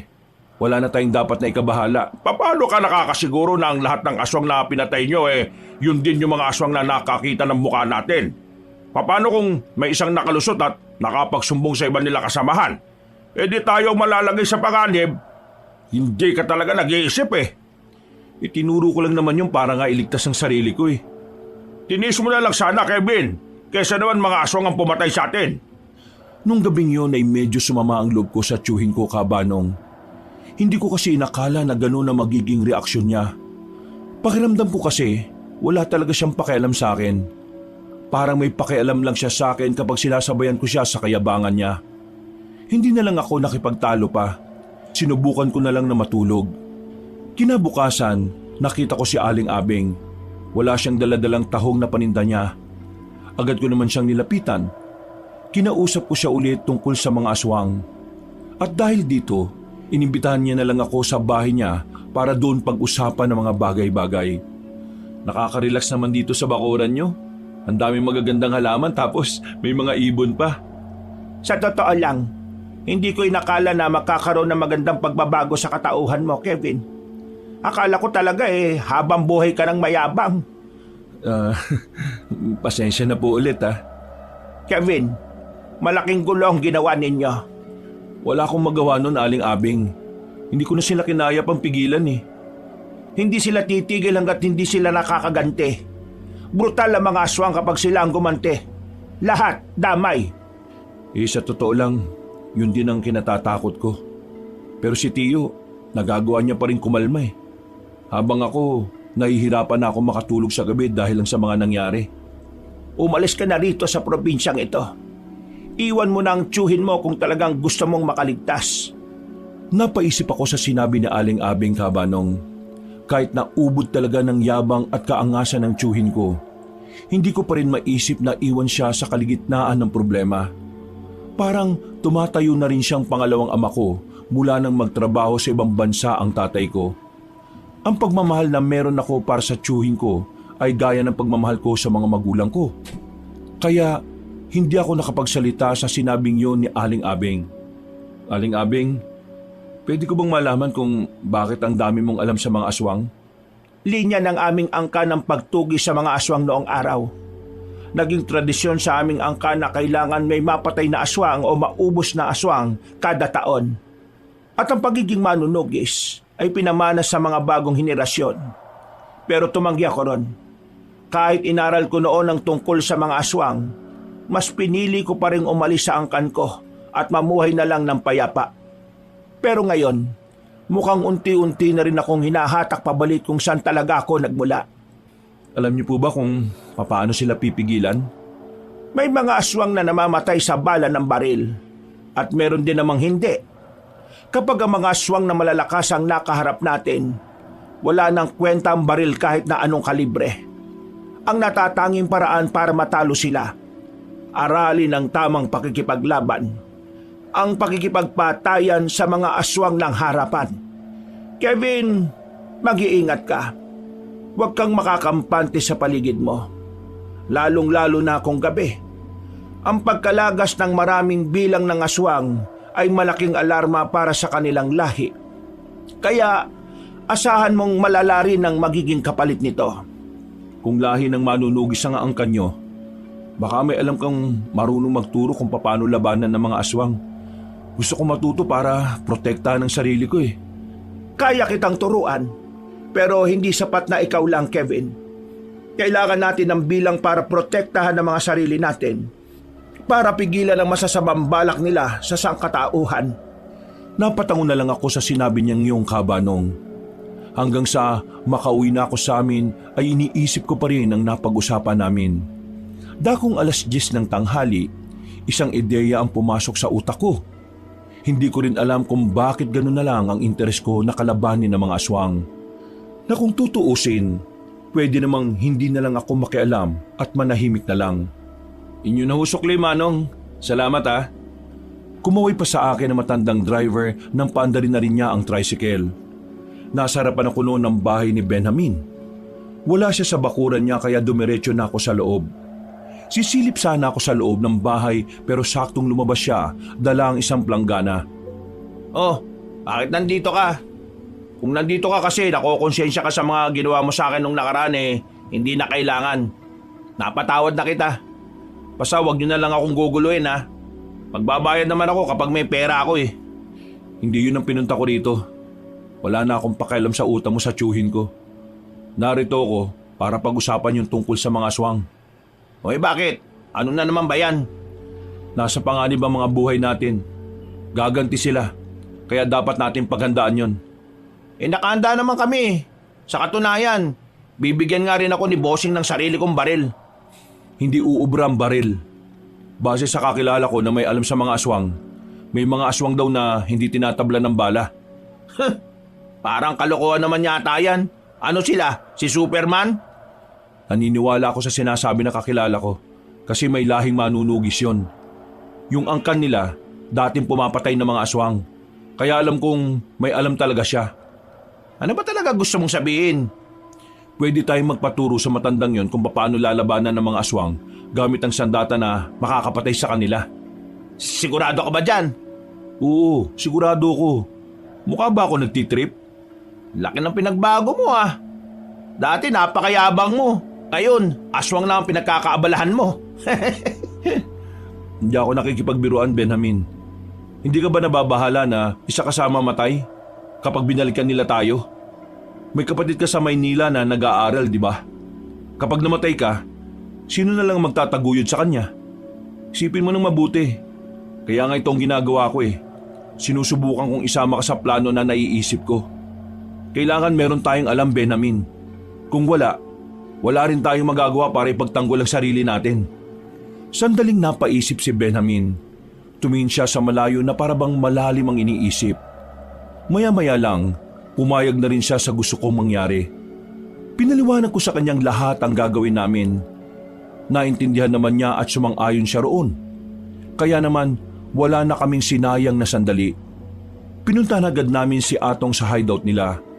Sinabi namin sa kanya ang plano namin. Pero sa kasamaang palad, hindi pumayag si Atong. At talagang iniisip mo na susunod ako sa'yo? Bakit? Sino ka ba? Hindi ko naman sinasabing papasunurin kita.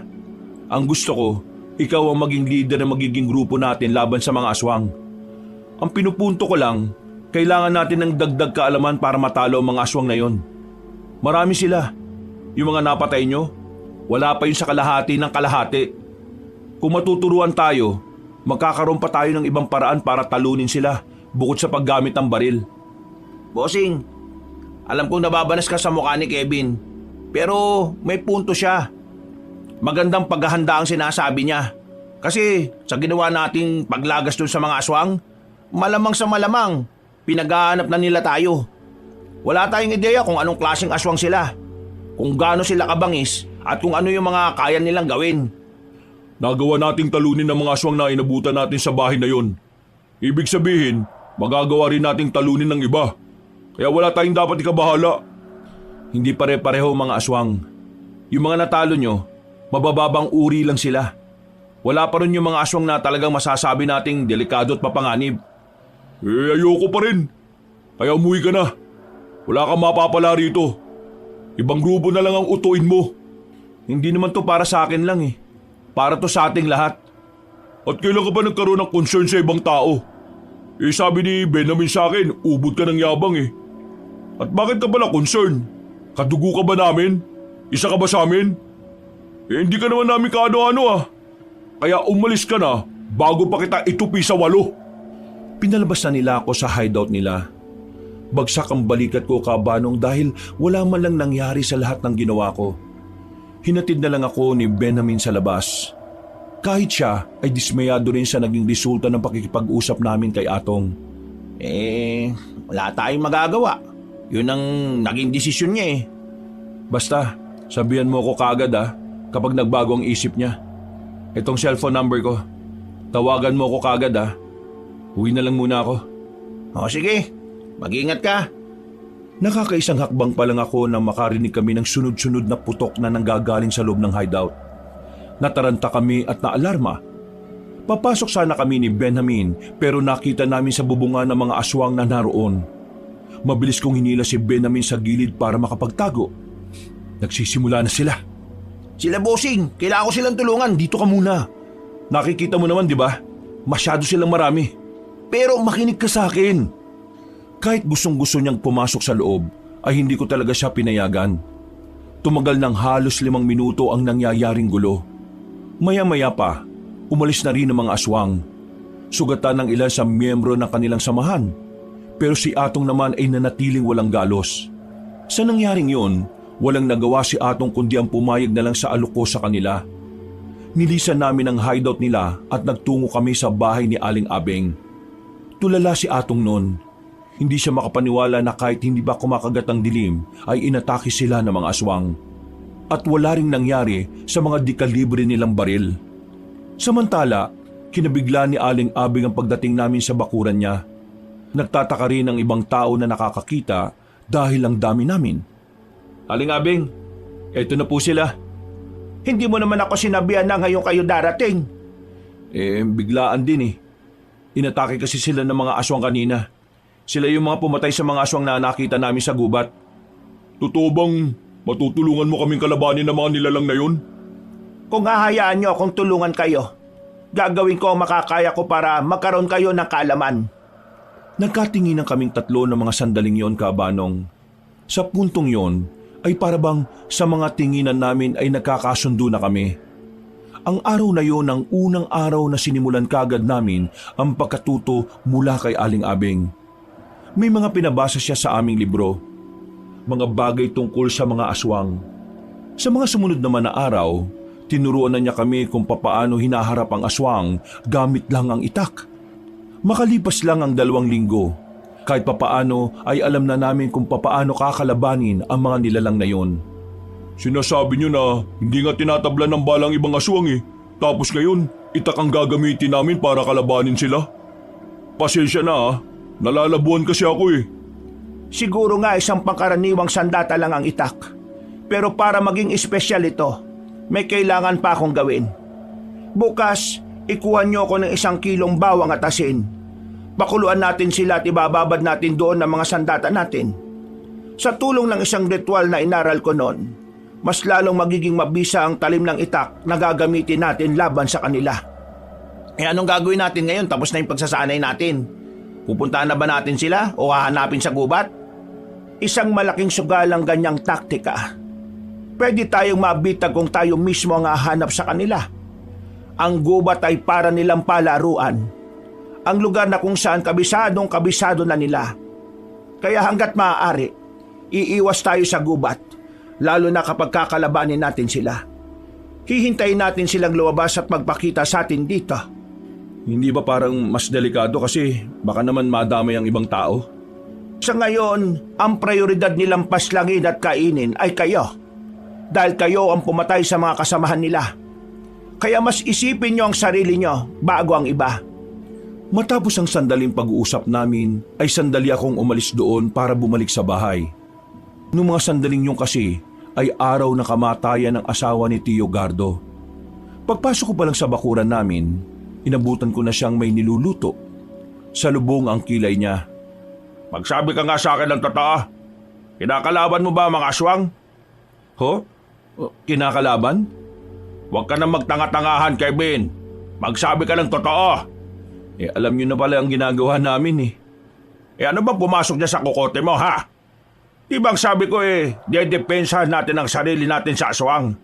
Pero habang wala silang ginagawa sa atin, mananahimik tayo. Pero yung ginagawa mo, ikaw pa mismo ang hahamon sa kanila eh. Bumuo ka pa talaga ng samaan para labanan ng mga aswang. At si Abing pa ang kasama niya. Ano bang alam nun? Kailan pa kayo nagkasundo ni Abing, ha? Tio, naghahanda lang kami para sa paghiganti ng mga aswang. Mas maganda nang alam natin kung paano sila kakalabanin. Kaysa naman kung kailan nandyan na sila saka lang hindi ka kasi nakikinig eh. Di ba ang sabi ko, ako nang bahala kung sakali mang dumating sila. Kaya nga ako nagkaroon ng baril eh. Para saan pa to kung hindi ko magagamit sa kanila?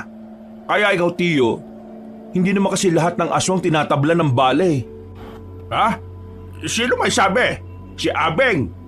Nakto, nagpapaniwala kayo sa isang yun eh. Sira na ulo ng matandang yan. Hindi naman ganun si Aling Abeng. Nakilala ko siya at mas naintindihan ko na ang pagkatao niya.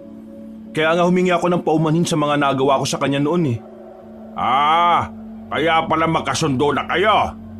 Tio, gusto ko nang baguhin ang buhay ko. Ayoko nang mag-angas-angasan at maging mayabang. Gusto ko maging mabuti sa lahat ng tao. Ayoko na ng dating ako. Sus! Kung makapagsalita kayo, parang ako ang may kasalanan kung bakit mayabang ka. Kayo naman talagang dahilan, Tio eh. Minulat niyo ako sa ideya na kapag wala kang angas sa katawan, aabusuhin ka ng mga tao. Pero hindi ganun ang paniniwala ko eh. Hindi mo kailangan angasan ng mga taong wala namang ginagawang masama sa'yo. Hindi mo kailangan maging malakas palagi. Mas maganda pa rin na alam natin kung paano magpakumbaba. Mas masarap ang buhay kapag walang galit na tao sa'yo. Hindi gaya ng dati. Halos lahat ng sinisingil natin natatakot sa atin. Kinaiinisan tayo ng lahat dahil sa kayabangan natin. Kaya sana, Tio, magbago ka na rin.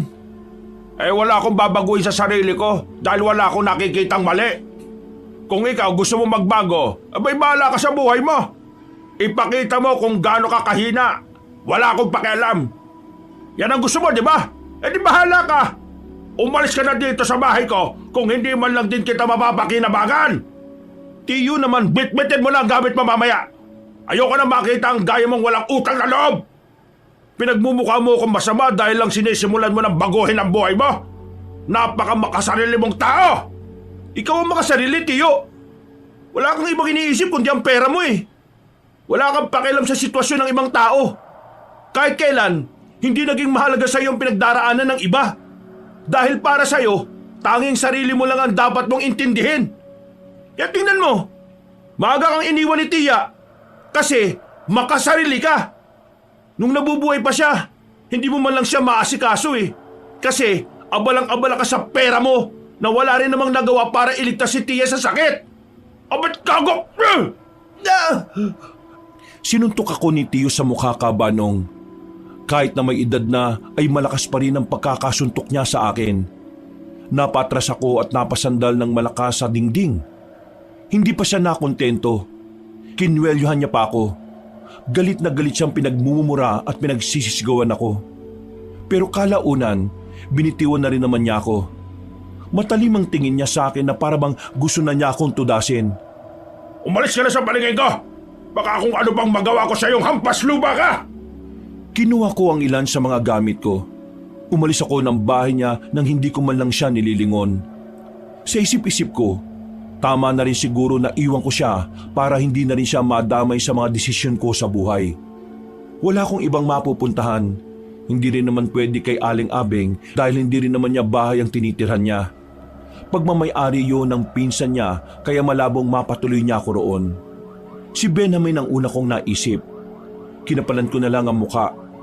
Buti na lang ay wala naman siyang kasama sa bahay kaya pinayagan niya akong manirahan doon pansamantala. Hindi mo na dapat sinabi yun eh. Masyado ng personal yung binitiwa mong salita. Eh kahit ako tsuhin mo, magagalit din ako. Hindi maganda na sinama mo pa sa usapan yung taong wala na. Alam ko namang mali yung mga sinabi ko.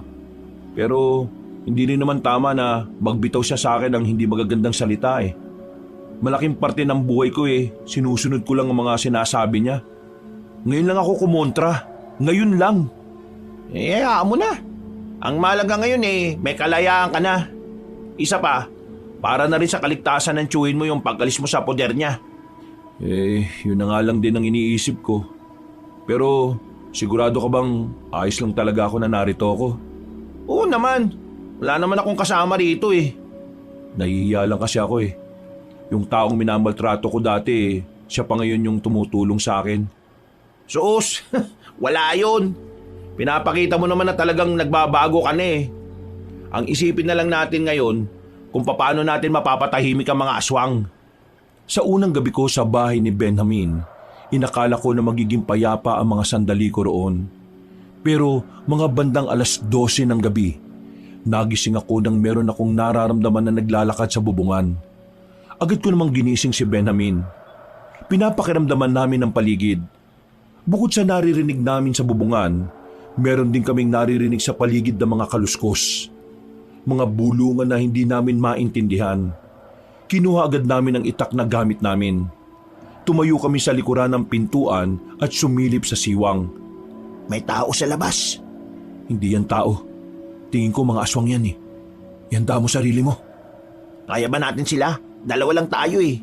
Wala yung ibang tropa. Hindi ko rin alam. Basta kailangan natin kayanin. Isang mahabang katahimikan ang namayani, Kabanong.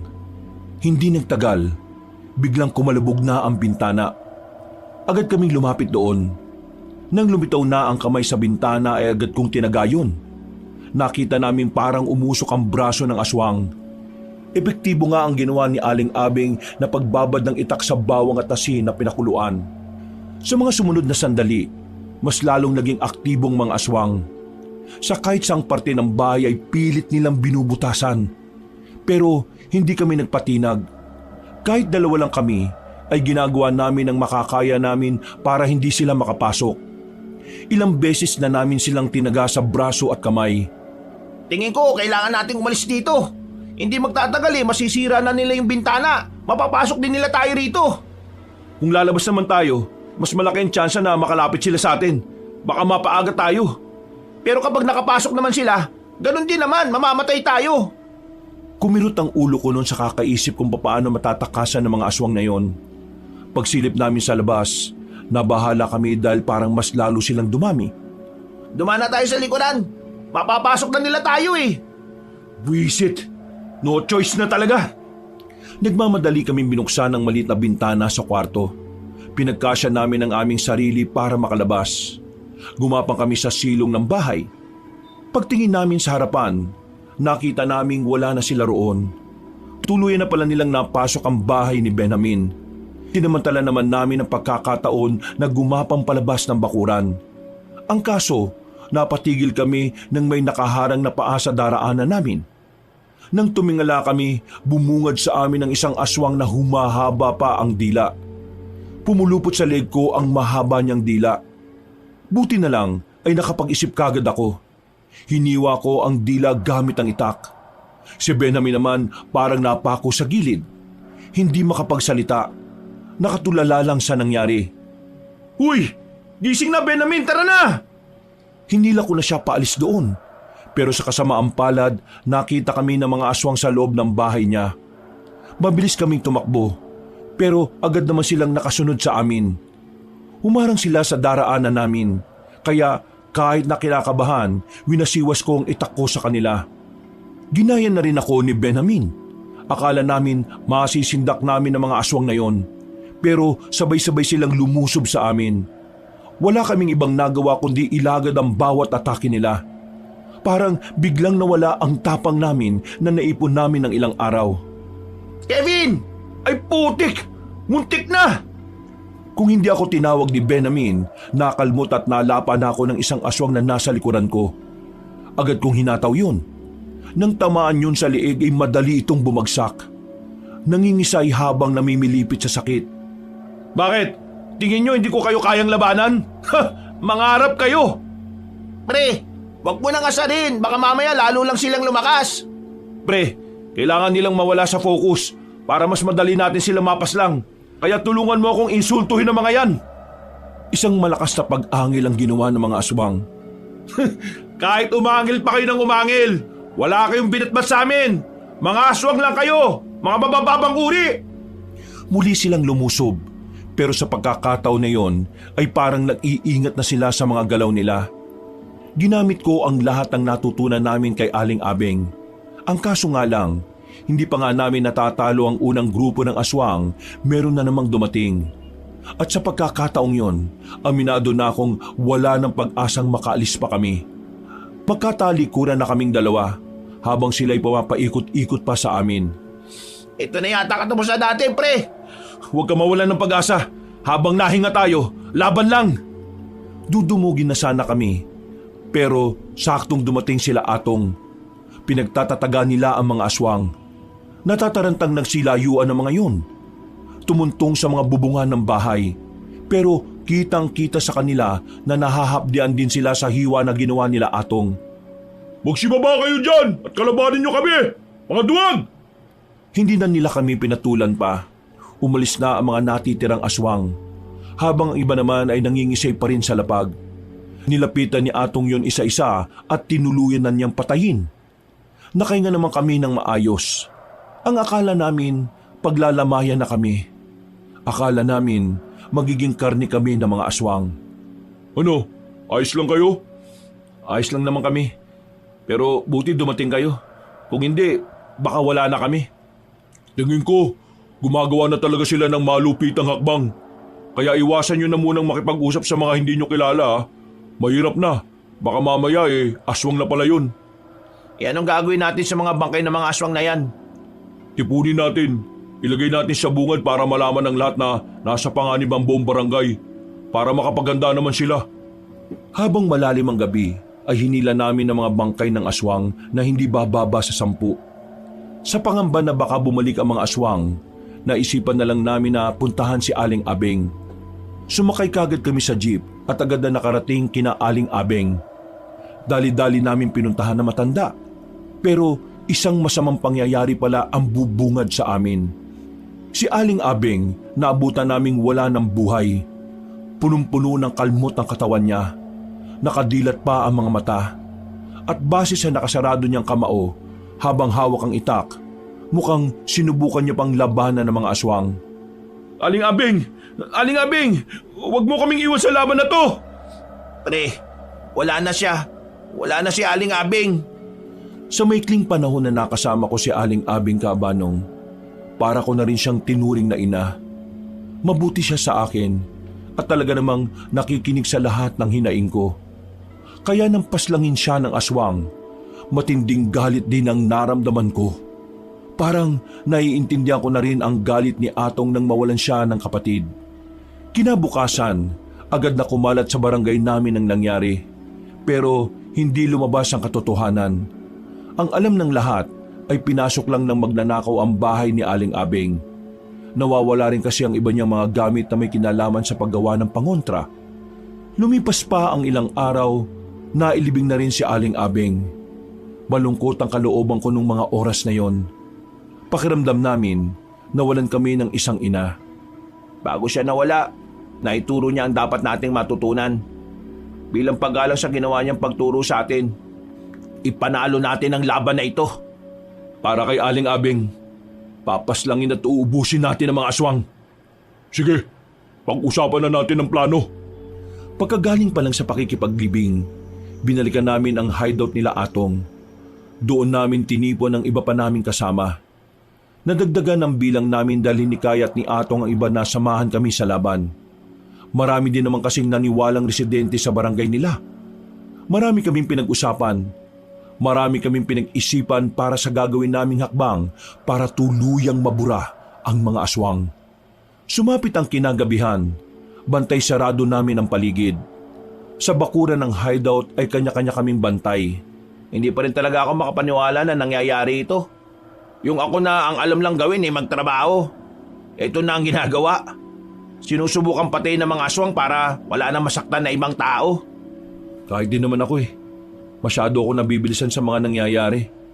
Pero kung ano man ang mangyayari sa atin, alam kong gagabayan naman tayo ng Panginoon. Wow! Natuto ko na magbanggit ng Panginoon ha. Wala namang masama kung maniniwala tayong ginagabayan tayo ng Diyos. Aswang nga naniniwala na tayo sa Diyos pa. Kung talagang ginagabayan tayo ng Panginoon, wag na tayo magdalawang isip na puntahan ng kuta nila. Nakakasiguro ako na meron ulit nakatira dun Delikado.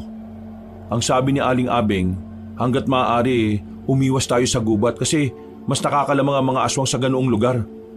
Pero meron akong naisip na paraan para sila mismong lalapit sa atin. Anong paraan yan? Ako magiging pain. Kalokohan yung sinasabi mo, pre. Nakakasiguro akong lalapit sila sa akin. At kapag nangyari yon, saka natin sila bibirahin. Sige, sang-ayon ako sa naisip mong paraan. Pero kapag ikaw namatay, wala kami kinalaman dyan ha. Kevin, hindi maganda yung sinasabi mo Hindi pa nga natin alam kung gaano sila karami at kung ano ba talaga ang kakayanan nila. Ikaw na rin ang nagsabi, may mga aswang na mas malalakas pa sa nakalaban natin. Paano kung sila ang lumapit sa iyo sa araw na ginagawa mo na yung pagiging pain? Kung sakaling ganun man ang mangyari, di bahala na. Aminado kong kinakabahan din ako sa naisip ko, Kabanong. Pero kung yun lang ang natatanging paraan para lumabas sila sa mga lungga nila, ay handa kong gawin yun ng paulit-ulit. Sa mga nangyari kasi, malakas ang kutob namin na hindi sila basta-basta. Malakas ang kutob namin na hindi sila basta-basta magpapakita. Malakas ang pakiramdam namin na magiging maingat na sila dahil na rin sa epekto ng talim ng sandata namin. Kinabukasan, sinimulan ko na ang plano. Gumagala ako sa barangay namin ng walang dala na kahit na ano. Pero palim naman akong sinusundan ng mga kasamahan ko. Ilang araw namin ginawa ang ganong taktika, pero nagmukha lang kaming tanga dahil walang aswang na lumitaw. Kainis, bakit hindi sila lumalabas ngayong mag-isa lang naman ako at walang dalang kahit na anong panlaban sa kanila? Wala ba talaga sila rito? O sadyang alam lang nilang binabalak natin? Isa lang ang ibig sabihin niyan, iho. Hindi sila uto-uto. Hindi sila tanga. Paglingon ko sa gilid, nakita ko ang isang matandang lalaki na nakasandal sa poste ng ilaw. Kalmado, kaswal siyang lumapit sa akin. Nang makita ko na ang mukha niya, nagsimula na akong kabahan. Siya ang matandang lalaki na lolo ng batang aswang. Ang batang aswang na pinaslang nila Atong. Ikaw? Mukhang nakikilala mo pa pala ako. Mabuti naman kung ganon. Hindi na ako mahihirapang magpaliwanag kung sino ako. Nandito ka ba para ipagiganti ang apo mo? Wala naman akong ibang dahilan para pumunta rito kundi yun lang Maraan akong umatras. Tingin ako ng tingin sa paligid. Naghahanap ako ng pwedeng maging sandata ko, pero wala akong makita. Pagtingin ko sa kanya, nanlilisik na ang kanyang mga mata. Sino ba kayo sa tingin nyo para pumatay ng aswang? Di hamak na mga binatilyo lang kayo na natuto lang humawak ng itak. Akala mo na kung sino katipunero? Bigla na lang niya akong dinakma sa liig. Kahit na may edad na, ay nagawa niya pa akong iangat sa ere. Maigpit ang pagkakahawak niya sa liig ko. Malakas ang puwersa, kaya kahit anong gawin ko, hindi niya ako binibitiwan. Pinatay niyo ang batang tagapagmana sana ng aming lahi. Kaya ngayon, uubusin ko kayo. Lahat ng taong konektado sa inyo, iisa-isahin kong burahin sa mundong ito. Hindi ka magtatagumpay. At bakit hindi? Dahil lahat ng aswang, ikaw lang ang nag-iisang kumagat sa pain. Ha? Huli na nang maisipan ng matandang si Paeng na umilag. Tumarak na ang mga palaso na nakatutok na sa kanya nung una pa lang. Bigla siyang gegewang-gewang dahil sa dami ng palasong nakatarak sa kanya. Isa pa mga kasama! Pinagtititiran nila ng palaso si Mang Paeng. Duguan na rin ang kasama nito. Kampante kami na matatalo na namin siya sa ganoong paraan. Pero sadyang may sa demonyong nilalang na yon. Pinagpupuputol niya ang mga palaso.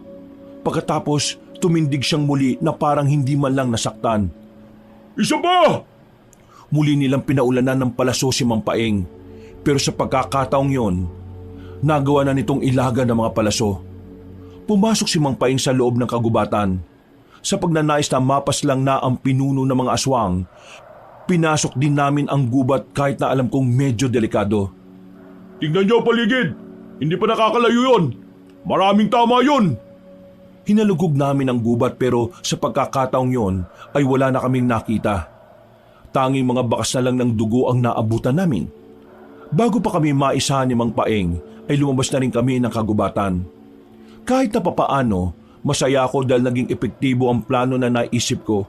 Pero hindi ko magawang maging kampante. Dahil alam ko, hindi basta-basta namamatay sa palaso ang pinuno ng mga aswang. Kaya naman, sa mga araw na hindi nagpaparamdam ang mga aswang sa amin, sinamantala namin ang araw para magsanay, para hasain ang sarili namin sa pakikipaglaban. Kevin! Oh, Mina, bakit? Nabalitaan ko na. Naalin?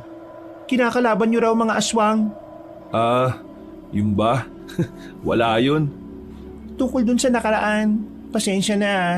Hindi lang kasi talaga kapanipaniwala kapag sa'yo nang galing eh.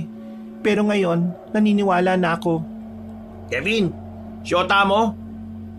Hindi kaibigan lang. Kung ako sa'yo, miss, huwag ka na muna makipag-usap kay Kevin. Delikado buhay namin eh, madadamay ka lang. Tama si Atong, wag mo na muna akong kausapin. Ang sabihin mo, ayaw mo na talaga akong kausapin kasi feeling mo kung sino ka na. Porque Galing kami sa pagsasanay. Pagod ako. Kaya sana wag ka na makulit ha. Napilitan na lang akong sungitan si Mina nung hapon na yon. Para kasi sa akin, mas maganda ng kamuhian niya ako kaysa lapit-lapitan niya ako. Ayoko siyang madamay sa problemang kinakaharap namin. Makalipas ang isang linggo, magkakasama kaming 3 sa bayan. Meron kaming sinusundan na isang lalaki. Hinala kasi namin ay isa siyang aswang at malakas ang kutob namin na siya ang magtuturo sa amin kung saan naglulungga ang mga nilalang na yon. Oh, nasaan na yung lalaki? Bakit biglang nawala?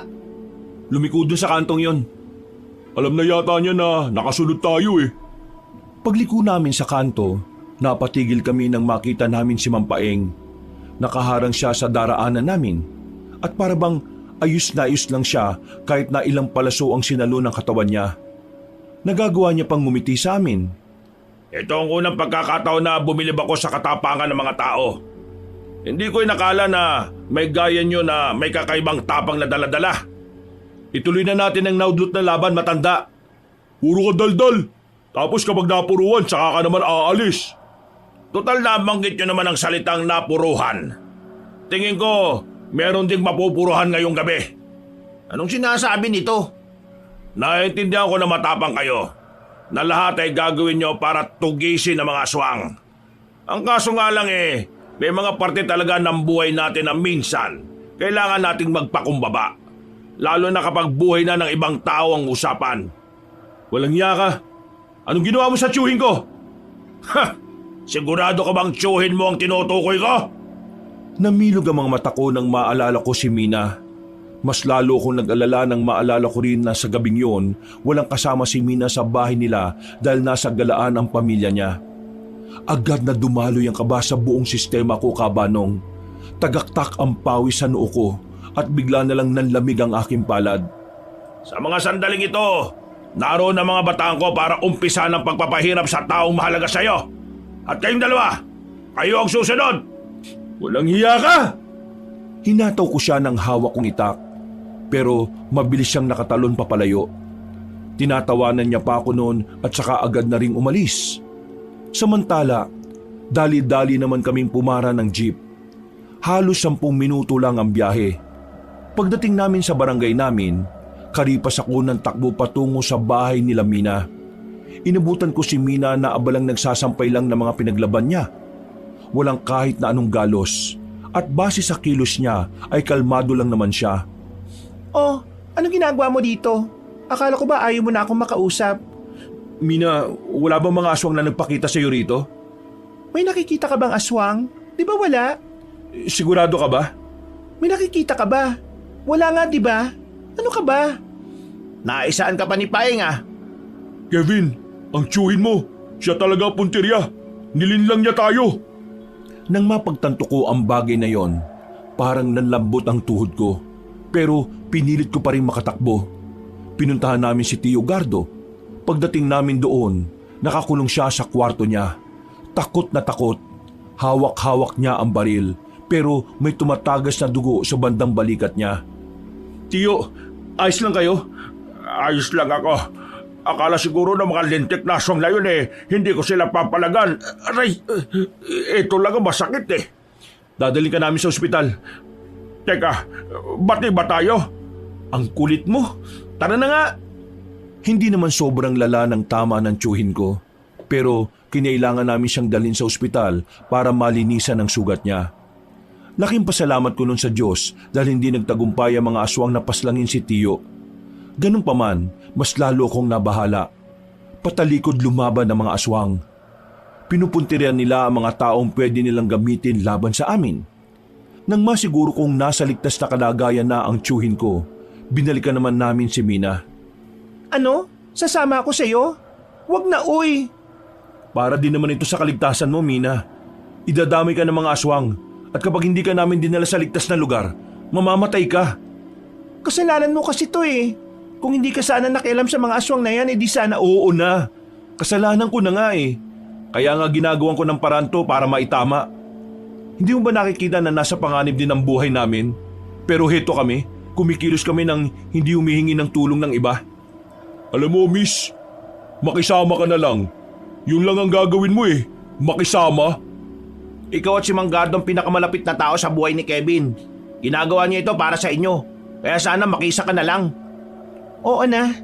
Ano bang gagawin ko? Sasama ka sa amin. Dadaling ka namin sa ligtas na lugar. Sigurado na ba yan? O sige, papapasukin ko na rito yung sasakyan. Pinag-impake na namin si Mina ng gamit niya. Hindi nagtagal ay bumiyahe na rin kami. Saan niyo ba talaga ako dadalhin? Doon ka na muna sa tiyahin ko. Malayo-layo nga lang, pero nakakatiyak kaming hindi ka matutuntun ng mga aswang doon. Huwag ka mag-alala, puro babae naman ang nakatira doon Pasensya ka na kung nadadamay ka ha.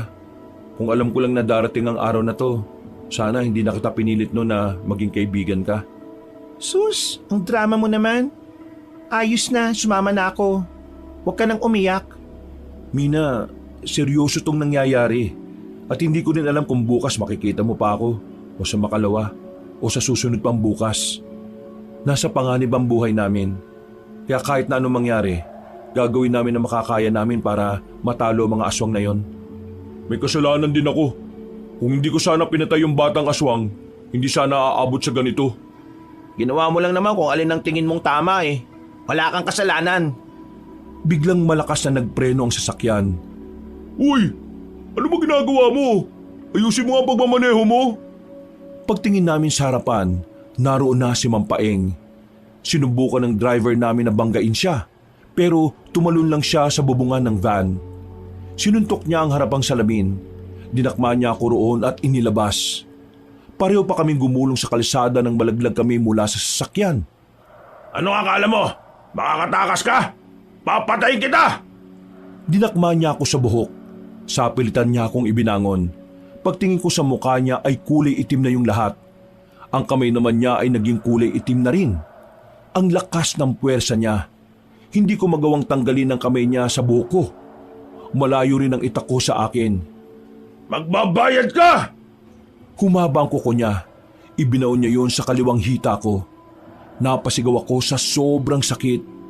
Parang kulang na lang ay tawagin ko na ang lahat ng santo. Hindi pa nga nakontento ang matandang aswang. Kinalmot niya pa ako sa muka. Pagbagsak ko sa lapag, nangihina na ako. Uy! Ako kalabanin mo! Ako pumatay sa apo mong pangit! Anong sinabi mo? Ang sabi ko, ako ang kalabanin mo dahil ako naman ang pumaslang sa apo mo na mukhang tiyanak! Tama! Ikaw ngayon! Mabuti naman at pinaalala mo sa akin! Binalibag lang ako ni Mang Paeng na parang papel. Mabilis niyang nilapitan si Atong. Hinataw naman yun ni Atong ng hawak nitong itak. Ang kaso nga lang, masyado mabilis si Mang Paeng. Madali lang para sa matanda na ilaga ng bawat hataw ni Atong. Tila basang-basa na rin niya ang lahat ng galaw namin. Tulungan mo sila! Hindi, kailangan kitang bantayan dito. Baka may ibang aswang na lumapit sa'yo no? Maghintay lang kayong dalawa dyan. Kayo ay susunod ko. Uunahin ko lang muna ang dalawang lapastangan na ito. Pilit kong makabangon ka, Banong. Lalapitan ko sanang itak pero sinipa lang yun palayo ni Mang Paeng. Si Atong naman ay tinamaan na rin sa dibdib. Sa mga sandaling yon, alam naming tagilid na kami sa laban. Kaya naman sineryesan ko na si Benjamin na mauna na silang umalis. Agad din namang humarurot ang sasakyan. Hahabol pa sana si Mang Paeng pero nahawakan ko ang paa niya. Kinagat ko siya. Siniguro kong babaw ng ngipin ko para maramdaman niya. Ray! Buwisit! Aso ka bang siraulo ka? Bakit ka nangagagat? Sinipa niya ako ng malakas. Sunod-sunod na sipa. Hanggang sa hindi na niya namalaya na 3 metro na lang ang distansya ko sa itak ko. Pinatay niyo ang apo ko! Masakit ba? Ganyan din ang naramdaman ko nung patayin niyo ang kapatid ko. Kaya ikaw tanda, kahit na patayin mo kami rito, wala na rin magbabago. Hindi na makakabalik ang apo mong walang kwenta. Manahimik ka! Nilapitan ni Mang Paeng si Atong at pinagkakakalmot. Pinansalag ni Atong ang kaliwang braso niya. Hindi pa nakontento ang matandang aswang. Hinablot siya sa damit at saka binalibag sa gilid ng kalsada. Pinagsisisipa hanggang sa sumuka na rin ng dugo. Anong karapatan niyong pigilan ng mga pinaplano ko? Sino ba kayo sa inaakala niyo? Sino kami? Kami ang makabagong henerasyon ng kabataan na uubos sa angkan ninyo. Bukod lakas akong bumangon para damputin ang itak ko. Nang makuha ko na yon, ay sinubukan kong makalapit sa kanya. Pero dahil nangihina na ako at wala man lang kalakas-lakas ang ginawa kong pagtaga sa kanya, nagawa niya lang akong hawakan at saka suntukin ng malakas sa tiyan. Pero kahit na ganon, hindi ko binitiwan ang sandata ko. Napapagod na ako sa laban na ito. Mga wala naman pala kayong kwenta eh. Mas humabang kuko ni Mang Paeng. Kumislap pa yon kapag natatamaan ng liwanag. Kumikislap pa yon kapag natatamaan ng liwanag. Ang mahabang talim na yon ay tila dahilan kung bakit nakakasilip na kami sa kamatayan. Makikita nyo na rin ang loob ng impyerno. Magsasama kayong dalawa. Itatarak na sana ni Mang Paeng ang mga kuko niya sa akin pero biglang nagsalita si Atong. Mga salita na talaga namang nagpatigil sa nagwawalang aswang. Buhay pa ang apo mo. Hindi siya nakasama sa mga sinunog namin. Ano? Anong sinabi mo? Nakakulong siya sa isang kuweba. Huwag mo akong tinatarantado ha. Wala nang apo ko at nararamdaman ko yon. Mali ang pakiramdam mo. Buhay pa siya. Kung gusto mo siya makita, wala kang magagawa kundi buhayin kaming dalawa. Natigilan na matandang lalaki. Napaisip ito sa sinabi ni Atong na wala namang katotohanan. Si Atong naman ang dinakma niya at itinaas sa ere. Galit na galit ito. Nasaan ang apo ko? Di nasa impyerno. Patay na yun eh. Magsama na kayo. Kevin, bilis na! Gegewang-gewang akong tumayo Kabanong at saka tumakbo patungo kay Mang Paeng. Humarap siya sa akin pero huli na. Naitara ko na ang itak sa likuran niya. Direkta yun sa puso kaya napaluhod siya kagad. O ano? Anong pakiramdam na ikaw naman ang nalinlang namin? Mukhang ito na katapusan mo, Mang Paeng. Magpaalam ka na sa mundong ito. Kahit na kailan, ang mga tao, manloloko. Sinubukan pa ni Mang Paeng na makabangon. Pero sa kasamaang palad, hindi na rin niya kinaya. Bumagsak din siya ulit sa lapag at saka sumuka ng dugo. Napahiga na lang kaming dalawa ni Atong sa semento. Hindi kami makapaniwala na nagawa naming talunin ang pinuno ng aswang. Samantala, ang ilang mga natitirang aswang naman ay pinaubayan na namin sa mga totoong manunugis. Nagawa kasi naming kontakin ang ibang kamag-anak ni Aling Abeng. Makalipas lang ang isang buwan, tuluyan na nga rin nilang natalo ang mga natitirang aswang. Aling Abeng, nagawa na po naming ipanalo ang laban. Sayang, hindi mo nasaksiyan ng tagumpay. Pero lahat ng yon, iniaalay namin sa'yo. Kung hindi dahil sa'yo, hindi namin yon magagawa. Maraming salamat po, Aling Abeng.